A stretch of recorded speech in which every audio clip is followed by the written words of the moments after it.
بسم اللہ الرحمن الرحیم اعوذ باللہ من الشیطان اللعین الرجیم بسم اللہ الرحمن الرحیم وبہ نستعین انہ خیر ناصر ومعین رب اشرح لی صدری ویسر لی امری واحلل عقدۃ من لسانی یفقہوا قولی۔ ہماری بحث تعارض غیر مستقر کے بارے میں ہو رہی ہے کہ جو آج انشاءاللہ اس تعارض غیر مستقر کی آخری بحث ہے اور آخری پوائنٹ ہے کہ جس کو ہم ذکر کرنے جا رہے ہیں۔ تعارض غیر مستقر یہ ہوتا ہے کہ جو تعارض حتمی نہیں ہوتا، ایک بدوی تعارض ہوتا ہے، ایک ظاہری تعارض ہوتا ہے کہ جو ظاہراً لگ رہا ہوتا ہے کہ یہ تعارض ہے، حقیقت میں وہ تعارض نہیں ہوتا ہے، اور تھوڑا سی اگر جو ہے وہاں پر روایات کے اندر دقت کی جاتی ہے، تأمل کیا جاتا ہے، تو اس تعارض کو جو ہے وہ برطرف کیا جا سکتا ہے، اس تعارض کو جو ہے وہ رفع کیا جا سکتا ہے، ختم کیا جا سکتا ہے۔ تعارض کے ختم کرنے کے لیے جو ہے وہ دو طرح کی جمع بتائی تھی، ایک جمع عرفی ہوتی ہے اور ایک جمع تبرعی ہوتی ہے۔ جمع عرفی وہی جمع ہوتی ہے کہ جو ہم جس کو لے کے آگے چل رہے ہیں، چونکہ جمع تبرعی کو قبول نہیں کرتے ہیں، بس جمع عرفی ایسی جمع ہوتی ہے کہ جو علماء کی یہاں مقبول بھی ہے، رائج بھی ہے، اور علماء جو ہے وہ تعارض کے سلسلے میں ایسی جمع کو کارآمد سمجھتے ہیں اور اس کو کام میں لاتے ہیں۔ تو تعارض کو ختم کرنے کے لیے جو ہے انہوں نے 5 قواعد اور ضوابط جو ہے وہ تخلیق کیے تھے کہ جن کی بنیاد پر تعارض غیر مستقر کو ختم کیا جاتا ہے۔ سب سے پہلے عروض تھی، پھر جو ہے وہ تخصیص تھی، حکومت ہے اور تخصص ہے، اور آخر میں جو ہم پڑھ رہے ہیں وہ ہے تقدیم الاظہر علی الظاہر، کہ جہاں پر 2 دلیلوں میں سے ایک دلیل اپنے معنی میں زیادہ ظہور رکھتی ہے اور دوسری دلیل جو ہے وہ اپنے معنی میں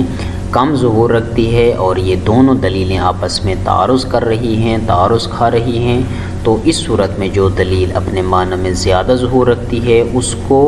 مقدم کیا جائے گا اس دلیل پر کہ جو اپنے معنی میں زیادہ ظہور نہیں رکھتی ہے۔ اس کی پھر انہوں نے 3 شکیں بنائی تھیں، 3 قسموں میں اس کو ڈیوائیڈ کیا تھا کہ پہلا یہ تھا کہ جہاں پر معاملہ دائر ہو جاتا ہے کہ ایک دفعہ کرنا یہ ہوتا ہے کہ یا تو عام کو خاص کر دیا جائے، عام میں تصرف کیا جائے، یا یہ ہے کہ مطلق کے اطلاق میں تصرف کیا جائے اور اس کو جو ہے وہ خاص کیا جائے، اس کو مقید کیا جائے۔ تو ہم نے وہاں پہ ثابت کیا تھا کہ عام کے جو ہے وہ عموم میں تصرف نہیں کیا جائے گا، لیکن مطلق کے اطلاق میں جو ہے وہ تصرف کیا جائے گا اور اس کو مقید کیا جائے گا۔ اس کی وجوہات بھی ہم نے ذکر کر دی ہیں۔ دوسرا یہ تھا کہ جب 2 دلیلوں میں سے دونوں دلیلیں عام ہیں، دونوں ہم پلہ ہیں، دونوں ظاہری اعتبار سے مساوی ہیں، لیکن تھوڑا سا ایک فرق موجود ہے کہ ایک دلیل کے اندر قدر متیقن موجود ہے جس کو ہم خارج سے سمجھ رہے ہیں کہ وہی قدر متیقن دوسری دلیل کے اندر موجود نہیں ہے۔ تو بس جس دلیل کے اندر قدر متیقن ہے اس کا مطلب یہ ہے کہ وہ زیادہ اظہر ہے، تو ہم یہاں پر بھی تقدیم الاظہر علی الظاہر کریں گے اور قدر متیقن والی کو مقدم کریں گے اس دلیل پر کہ جس میں قدر متیقن موجود نہیں ہے۔ آج آخری پوائنٹ ہے کہ جس کو ذکر کر رہے ہیں کہ جو کل رہ گیا تھا، وہ بہت ہی آسان ہے آج کا درس۔ وہ یہ ہے کہ جہاں پر معاملہ دائر ہو جاتا ہے کہ ہمارے پاس 2 دلیلیں ہیں، ایک دلیلوں میں سے جو ہے وہ 2 دلیلوں میں سے ایک دلیل مطلق ہے اور دوسری جو ہے وہ مطلق نہیں ہے،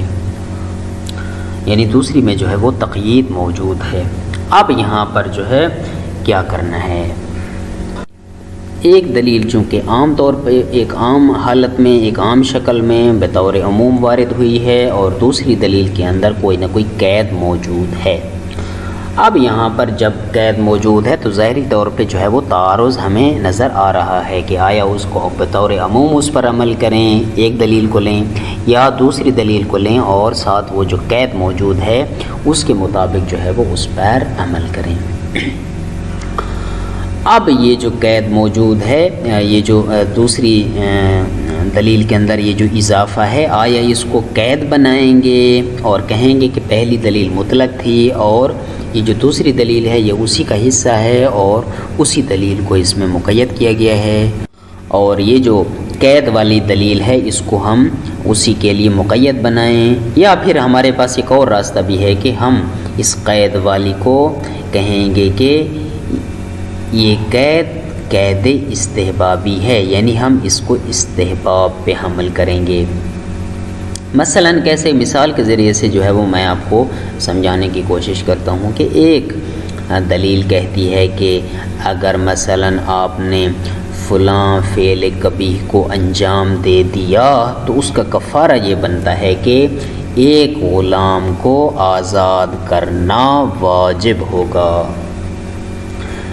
پھر ہم اگر سرچ کرتے ہیں، تحقیق کرتے ہیں، باب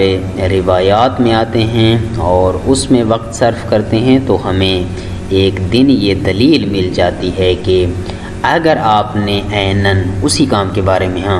اگر آپ نے وہی فلاں کام انجام دیا تو آپ کو ایک ایسا غلام آزاد کرنا ہوگا کہ جو مومن بھی ہے۔ اب یہاں پر دیکھیں کہ پہلی دلیل مطلق تھی، کام وہی ہے دونوں صورتوں میں، لیکن ایک دلیل کے اندر یہ ہے کہ فقط غلام آزاد کرنا ہے، جبکہ دوسری دلیل کہتی ہے کہ غلام بھی آزاد کرنا ہے، اور پلس پوائنٹ یہ ہے کہ اس کے اندر شرط ایمان بھی ہونی چاہیے کہ وہ غلام مومن ہو۔ پس اس صورت میں دوسری دلیل گویا کہ کہہ رہی ہے کہ اگر آپ نے غلام غیر مومن کو آزاد کیا تو گویا کہ یہ مجزی نہیں ہوگا، پس آپ کا کفارہ جو ہے وہ ادا نہیں ہوگا۔ اب یہاں پر ہم کیا کریں؟ اب یا تو اس مومن والی جو دلیل ہے اس کو پہلی کے لیے قید بنائیں کہ بھائی یعنی غلام کو آزاد کرنا ہے، اب دوسری دلیل صاحب قید لگا رہی ہے کہ کون سے والی کوالٹی کے غلام کو آزاد کرنا ہے کہ جس میں صفت ایمان موجود ہو، یا یہ ہے کہ ایک اور آپشن ہمارے پاس موجود ہے کہ ہم اس کو استحباب پہ حمل کریں کہ اگر آپ نے فلاں فعل قبیح کو انجام دے دیا تو کفارہ یہ ہے کہ آپ نے بہر صورت غلام کو آزاد کرنا ہے۔ اب اگر آپ نے غلام کو آزاد کرتے ہوئے ایک غلام مومن کا انتخاب کیا ہے تو یہ آپ کے ثواب میں اضافہ کر دے گا، یعنی مستحب ہے کہ آپ اس غلام کو، لیکن اس کا کیا مطلب ہے؟ اگر آپ ایسے غلام کو آزاد کر دیتے ہیں جو مومن نہیں ہے تو آپ نے اگرچہ استحباب پہ عمل نہیں کیا ہے لیکن آپ کا کفارہ جو ہے وہ ادا ہو جائے گا۔ بس اب اس کو مقید بنائیں پہلی دلیل کے لیے یا نہ بلکہ دوسری کو استحباب پہ حمل کریں۔ اب ہمارے پاس دو ہی آپشن ہیں تاکہ جو ہے ہم اس تعارض کو ختم کریں۔ اگر روایات کے اندر دیکھیں تو روایات میں ہمیں دونوں آپشن مل جاتے ہیں۔ بس اوقات یہ ہوتا ہے کہ اسی طرح کی جو روایات آتی ہیں کہ جن میں ایک طرح سے جو حکم عموم بیان کیا جاتا ہے، پھر دوسری دلیلیں آتی ہیں کہ جو اسی سے ریلیٹڈ ہوتی ہیں، موضوع بھی وہی ہوتا ہے لیکن وہاں پہ حکم ایک کسی خاص شے کے ساتھ جو ہے وہ جوڑ کر آتا ہے، تو کہیں پر یہ یعنی ہوتا ہے کہ اس کو جو ہے وہ پہلی دلیل کے لیے بطور قید فرض کیا جاتا ہے، اور کبھی کبھار ہم دیکھتے ہیں کہ کچھ مقامات پر دیکھتے ہیں کہ ایک دلیل اگر اس انداز میں آ جاتی ہے تو دوسری دلیل اس کے لیے جو اس کو حمل بر استحباب کیا جاتا ہے۔ اب اگر مقید بنائیں گے تو بھی تعارض ختم ہو جائے گا، اگر استحباب پہ حمل کرتے ہیں تب بھی تعارض ختم ہو جائے گا۔ یہاں پر جو ہے وہ آپ فرماتے ہیں کہ یہاں پر جو ہمارے پاس آپشن ہے وہ یہ ہے کہ ہم روایات کے اندر غور کریں، دقت کریں اور مذاق شارع کو پہچانیں، کلام شارع سے واقف ہوں اور ان کے مزاج سے واقف ہونا ضروری ہے، اور امام علیہ السلام اگر اس طرح کے جو ہے وہ مختلف انداز میں مختلف روایات کو مختلف طریقوں پر حمل کرتے ہیں تو اس میں دقت کرنی ہوگی، غور کرنا ہوگا، اور پھر دیکھا جائے گا کہ کہاں کہاں پر مورد تقیید قرار پاتی ہیں اور کہاں کہاں پر جو ہے وہ حمل پر استحباب ہوتا ہے، تو اس کو سمجھنے کی ضرورت ہے۔ اسی چیز کو جو ہے وہ بیان کرنے کے لیے ایک روایات جو ہے اس کا طائفہ موجود ہے کہ جن میں سے فقط ایک روایت کو جو ہے وہ جہاں پہ ذکر کر دیا ہے کہ امام علیہ السلام فرماتے ہیں کہ اگر آپ ہماری گفتگو کے معنی کو اچھی طرح سے جس طرح کے پہچاننے کا حق ہوتا ہے اگر آپ پہچانتے ہیں تو انتم افقہ الناس، آپ لوگوں میں فقیہ ترین ہیں۔ چونکہ ایک متکلم جب اپنے کلام کو بیان کرتا ہے اور گفتگو کرتا ہے تو جو سننے والا ہے اس کی کلام کو کہیں پر بھی لے جا سکتا ہے، چونکہ ایک لفظ کے کئی معنی ہوتے ہیں تو اس سے کوئی بھی معنی مراد لے سکتا ہے، لیکن وہی معنی مراد لینا آپ کا کہ جو ہم کہہ رہے ہیں یہ اس بات پر دلیل ہے کہ آپ لوگوں میں فقیہ ترین ہیں۔ تو بس ضرورت اس بات کی ہے کہ یہاں پر جو ہے وہ تفقہ ہو، تدبر ہو، غور کی ضرورت ہے تاکہ جو ہے وہ ہر ایک چیز کو اپنے مقام پر قرار دیا جائے اور اس کے اندر جو چاشنی ہے، جو شیرینی ہے اور اس میں پھر جو سعادتیں موجود ہیں ان کو کما حق حاصل کیا جائے۔ بس یہاں پر خلاصہ یہ ہوتا ہے کہ یہ جو دو دلیلوں کے درمیان منافات موجود ہوتی ہے اور ظاہری طور پر جو تعارض نظر آ رہا ہوتا ہے، جو تعارض غیر مستقر ہوتا ہے، ان کو ہم ان گزشتہ جو 5 امور ہم نے ذکر کیے ہیں، جو 5 قواعد بیان کیے ہیں، ان میں سے کسی ایک کی روشنی میں، کسی ایک کی مدد سے جو ہے اس تعارض کو ختم کیا جا سکتا ہے، برطرف کیا جا سکتا ہے۔ ترجمہ انتہائی آسان ہے، فرماتے ہیں کہ اذا قال دوران الامر بین تقیید والحمل علی الاستحباب، جب معاملہ دائر ہو جاتا ہے کہ دو دلیلوں میں سے ایک دلیل کو دوسری کے لیے مقید کیا جائے یا جس کے اندر ایک اضافی چیز موجود ہے اس کو حمل پر استحباب کیا جائے، مثلا اذا قال الشارع اذا افطرت فاعتق رقبۃ، مثلا اگر آپ نے جان بوجھ کر روزے کو افطار کیا ہے اور کھایا پیا ہے یا کوئی اور حرکت کی جس کی وجہ سے روزہ جو ہے وہ باطل ہو گیا ہے تو اس کے بدلے میں کفارہ یہ ہے کہ ایک غلام کو آزاد کر۔ تو مبارد بعد مدت، پھر ایک اور مدت کے بعد، ایک ٹائم گزر جانے کے بعد جو ہے ایک حکم آتا ہے کہ اذا افطرت فاعتق رقبۃ مؤمنہ، جب آپ نے روزے کو جان بوجھ کے افطار کیا تو پس کفارہ یہ ہے کہ ایک غلام مومن آزاد کرو۔ فیدور الامر بین حمل المطلق علی المقید، یہاں پر معاملہ دائر ہو جاتا ہے کہ آیا یہاں پر مطلق کو مقید پر حمل کیا جائے اور حمل الامر المتعلق بالمقید علی الاستحباب، یا کہ جہاں پر وہ امر کے جو قید کے ساتھ آیا ہے اس کو استحباب پر حمل کیا جائے۔ فربما یقدم الاول علی الثانی لشیوع تقیید، بس اگر روایات کے اندر ہم غور کرتے ہیں، دیکھتے ہیں تو ہمیں نظر آتا ہے کہ بسا اوقات تو یہ ہوا ہے کہ اس کو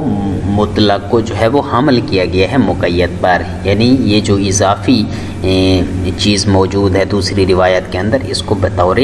قید بنایا گیا ہے اور پہلی دلیل کو بطور مطلق لیا گیا ہے۔ وربما یرجح العکس، پس وقت یہ ہے کہ عکس کو ترجیح دی جاتی ہے، یعنی مطلق کو ترجیح دی جاتی ہے، لشیوع استعمال الاوامر علی لسان الشارع فی الاستحباب، چونکہ اوامر کے استعمال میں کہ جو لسان شارع پر ہے، یعنی شارع مقدس جب اوامر کو بہت زیادہ طور پر استعمال کرتا ہے تو وہاں پر اوامر استحباب میں بھی اکثر طور پر استعمال ہوتے ہیں، یعنی فقط اوامر کا تعلق جو شارع مقدس کی زبان سے اوامر نکلتے ہیں وہ فقط وجوب پر نہیں ہوتے ہیں بلکہ اکثر طور پر استحباب پر بھی حمل ہوتے ہیں۔ تو بس روایات کا اگر مطالعہ کیا جائے تو اس میں جو ہے وہ حمل مطلق علی المقید بھی ہمیں نظر آتا ہے اور علی الاستحباب بھی ہمیں نظر آتا ہے، دونوں آپشن جو ہیں ہمارے پاس موجود ہیں۔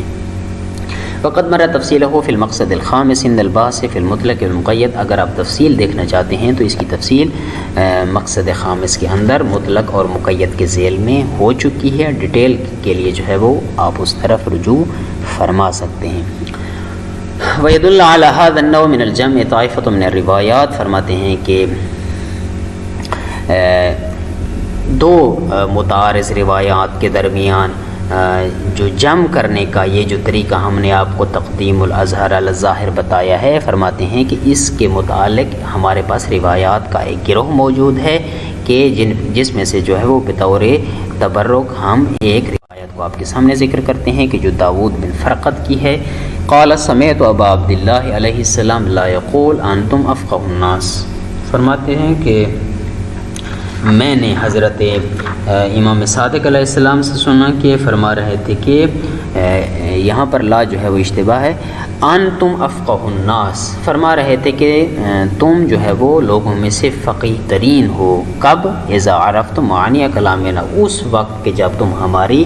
گفتگو اور ہمارے کلام کے معنی کو پہچانتے ہو. تو چونکہ ان الکلمات لتنصرف علی وجوہ، چونکہ ایک کلمہ جو ہے وہ مختلف اعتبار سے اس کو پھیرا جا سکتا ہے. لو شاء انسان اگر ایک سامع جو ہے چاہے تو لصرف کلامہ حیث یشاء، تو وہ ایک متکلم کی کلام کو جس طرف پھیرنا چاہے پھیر سکتا ہے. کیوں؟ چونکہ خود کلمے کے اندر، لفظ کے اندر یہ ابیلٹی موجود ہوتی ہے کہ اس کے مختلف معنی ہوتے ہیں. چونکہ تو مختلف معنی کی بنیاد پر جو ہے اس کو مختلف انداز اور مختلف اینگل، مختلف زاویے اس کو دیے جا سکتے ہیں. وہذا الحدیث یحث علی التأمل، یہ حدیث جو ہے ہمیں برانگیختہ کرتی ہے اور تأمل اور تدبر پر جو ہے وہ ہمیں اکساتی ہے. کہ کہاں پر؟ فی الاحادیث المرویۃ، ان روایات کے متعلق جو ائمہ ہدیٰ علیہ السلام سے وارد ہوئی ہیں. کہ آپ کو چاہیے کہ ائمہ ہدیٰ علیہ السلام سے جو روایات نقل ہوں ان میں غور کریں، تدبر کریں، تفکر کریں، اور جیسا امام علیہ السلام فرمانا چاہ رہے ہیں آپ ویسا ہی سمجھیں. حتی لا یتسرع السامع باتهامها بالتعارض، اگر تفکر نہیں کریں گے تو پھر کیا ہوگا؟ حتی لا یتسرع السامع باتهامها، تاکہ جو ہے وہ سامع کو یہ اس بات کے ساتھ متہم نہ کیا جا سکے کہ اس کو جو ہے وہ کیا ہے، اس کے سامنے تعارض آ گیا ہے بمجرد السماع، فقط سننے سے. چونکہ اگر سامع بات کو سمجھنے میں جلدی کرے گا اور اس میں تدبر نہیں کرے گا تو یقیناً فقط ہی سننے سے دو چیزوں میں تعارض آ جائے گا. دون تدبر فی اطرافها، کہ اس صورت میں کہ جب وہ کلام کے اطراف میں، کلام کے اندر غور و خوض نہیں کرے گا، فقط سماعت سے جو ہے وہ کیا آ جاتا ہے؟ تعارض واقع ہو جاتا ہے. بس فتلخص، خلاصہ کیا ہو، ان تنافی غیر المستقر، یہ جو احادیث اور روایات کے اندر بس اوقات ہمیں دو روایات کے مدالیل میں تنافی نظر آتی ہے کہ جو حتمی نہیں ہوتی ہے، تو وہ تنافی یرتفع باحد الامور الخمسۃ، یہ ان 5 امور کے ذریعے سے ختم کی جا سکتی ہے. التی اشرنا الیہ، کہ جن امور کی طرف ہم نے پیچھے اشارہ کیا ہے. باقی الکلام فی تنافی المستقر، اب بحث رہ جاتی ہے اس تنافی کی کہ جو دو روایات کے مدالیل کے درمیان موجود ہوتی ہے لیکن وہ مستقر ہوتی ہے کہ جس کو ایسے ہی آسانی سے جو ہے وہ ختم نہیں کیا جا سکتا ہے. تو وَهُوَ الَّذِي نَبْحَثُ عَنْهُ فِي الْفَصْلِ التَّالِي، انشاءاللہ اگلے درس میں ہم اس کے بارے میں ڈیٹیل کے ساتھ بحث کریں گے. وصلی اللہ علی سیدنا محمد وآلہ الطاہرین.